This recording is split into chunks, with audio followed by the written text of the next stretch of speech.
Kunwar ji group के रावी दियोरा और साथ ही साथ सोने पर बात करने के लिए मेटल फोकस के प्रिंसिपल कंसल्टेंट साउथ एशिया चिराग शेठ। ब्रेक के बाद हमारे साथ आइस्टा के चेयरमैन प्रफुल्ल विठलानी जुड़ेंगे यहाँ पर चीनी पर बात करने के लिए।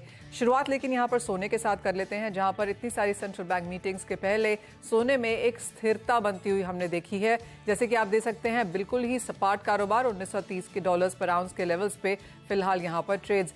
चिराग, क्या एक्सपेक्टेशंस हैं इतनी सारी सेंट्रल बैंक की मीटिंग से? ऑफ कोर्स यूएस फेड की अनाउंसमेंट आज है, यूएस फेड की मीटिंग नवंबर और दिसंबर में भी है, और जो भी इक्वली इंपॉर्टेंट यहाँ पर हो सकती हैं, यहाँ से क्या एक्सपेक्टेशन? जी हाँ, बिल्कुल मनीषा। देखिए, सबसे बड़ी चीज ये है कि इस हफ्ते यूएस सेंट्रल बैंक क्या इंडिकेशन दे सकता है।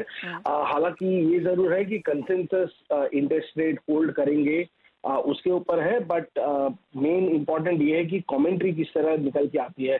क्या सेंट्रल बैंक अभी भी अपना हॉकी स्टांस बरकरार रखता है? देखिए, अगर हम फेड मॉनिटर रेट देखें तो उसमें ये जरूर निकल के आ रहा है कि 2024 के शायद मार्च अप्रैल तक ये जरूर अटकलें लगाई जा रही है कि सेंट्रल बैंक अपने इंटरेस्ट रेट को होल्ड करके रखेगी इन ऊंचे स्तरों के ऊपर, और सेकेंड हाफ में ही शायद इंटरेस्ट रेट कट्स आ सकते हैं। तो हम जो शायद एक साल से कहते आ रहे हैं कि Fed will hold for long, वो अब होते हुए दिखाई दे रहा है। अब वो एक्सपेक्टेशंस में भी आते जा रहा है, प्राइस एक्सपेक्टेशंस में आते जा रहे हैं कि शायद फेड अपना इंटरेस्ट रेट इसी ऊंचे दरों पे अगले 6 महीने के एटलीस्ट बरकरार रख सकता है। क्लियरली आज रेट हाइक नहीं होगी, लेकिन गाइडलाइंस कैसी हैं, किस तरह की लैंग्वेज यहाँ पर यूएस फेड यूज करता है, वो इंपॉर्टेंट रहेगा। तो एज ऑफ नाउ कहा जा रहा है कि नो इंटरेस्ट रेट हाइक, लेकिन हॉकिश स्टेटमेंट्स यहाँ पर जारी रह सकती हैं। जिस तरह का डेटा देखने को मिला है चिराग, क्या एक्सपेक्टेशन है, और आपको लगता है कि सोने के लिहाज से सिर्फ यूएस फेड मीटिंग ही देखनी चाहिए, बाकी सेंट्रल बैंक्स को एज ऑफ नाउ थोड़ा नजरअंदाज किया जा सकता है? आप देखिए, मैं ये नहीं कहूंगा कि बाकी सेंट्रल बैंक्स को नजरअंदाज किया जा सकता है, बट ऑब्वियसली फेड का जो वेट होता है वो बहुत ही ज्यादा हाई होता है, क्योंकि यूएस दुनिया की सबसे बड़ी इकोनॉमी है, डॉलर दुनिया का सबसे बड़ा व्हीकल करेंसी है, तो ऑब्वियसली फेड पे ज्यादा तवज्जो दी जाती है।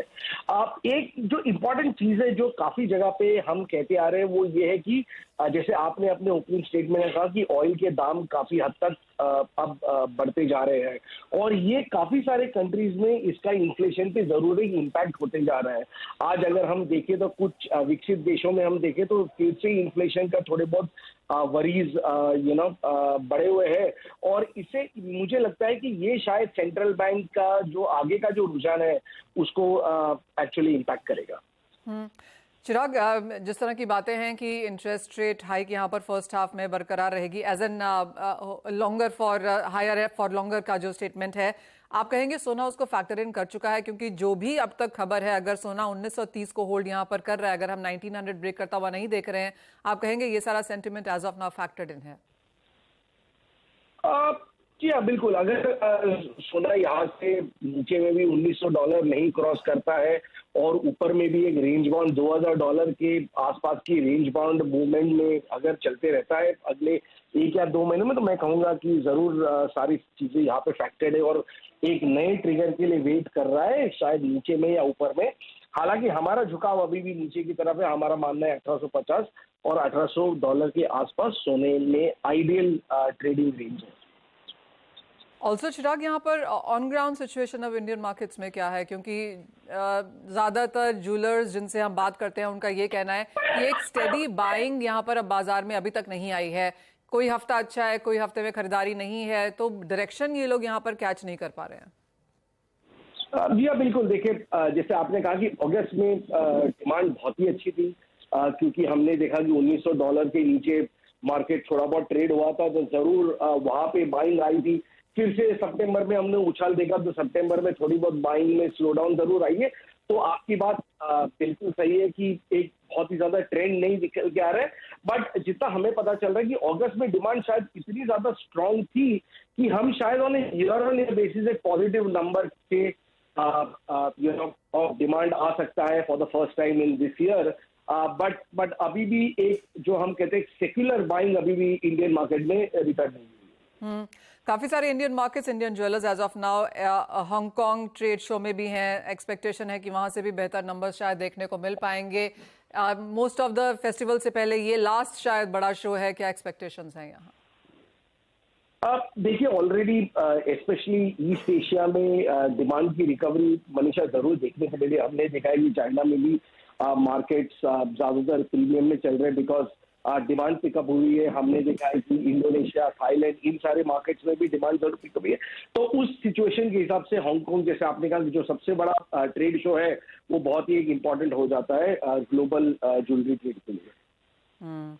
एब्सोल्युटली, वहाँ पर नजरें हैं, लेकिन यूएस फेड से पहले यहाँ पर खरीदारी है और जैसे कि कहा जा रहा है कि अगर 1900 के आसपास भी यहाँ पर स्टेबलाइज होता है तो हम डिमांड यहाँ पर लौटता हुआ देख सकते हैं। बहुत शुक्रिया चिराग, साथ जुड़ने के लिए और वो राय भी देने के लिए। अनुज, आप कैसे देखते हैं गोल्ड प्राइसेस को यहाँ से, और आप क्या करने की राय देंगे? Manisha ji, good morning. देखिए, गोल्ड अगर आप देखेंगे 2 हफ्तों से एक रेंज में ट्रेड कर रहा है। हालांकि $1900 से रिकवर हुआ है, बट आगे जो सेंट्रल बैंक्स की मीटिंग है वो काफी फोकस में रहेंगी। हालांकि एक फैक्टर है क्रूड का, जो कि हम देख रहे हैं कंटिन्यूस बढ़ता हुआ दिखाई दे रहा है और ऑलमोस्ट 10 महीने के उच्चतम स्तर पर $96 को टेस्ट करता हुआ दिखाई दिया। तो उससे काफी हद तक हमने देखा है कि गोल्ड को एक सपोर्ट आता हुआ दिखाई दिया है। तो जो हम पहले इक्वेशंस देख रहे थे कि क्रूड बढ़ता है तो गोल्ड जनरली बढ़ता है, तो वैसे ही हमने देखा कि गोल्ड का प्राइस जो है वो $1900 से बढ़कर 1930 $1935 तक आता हुआ दिखाई दिया। और इनफैक्ट अगर हम देखें तो अब एमसीएक्स में भी 59,000 के ऊपर ही ट्रेड कर रहा है। और दूसरी एक तरफ ये कि जो गोल्ड ईटीएफ की डिमांड है इंडियन मार्केट्स में, वो थोड़ी सी बढ़ती हुई दिखाई दी है।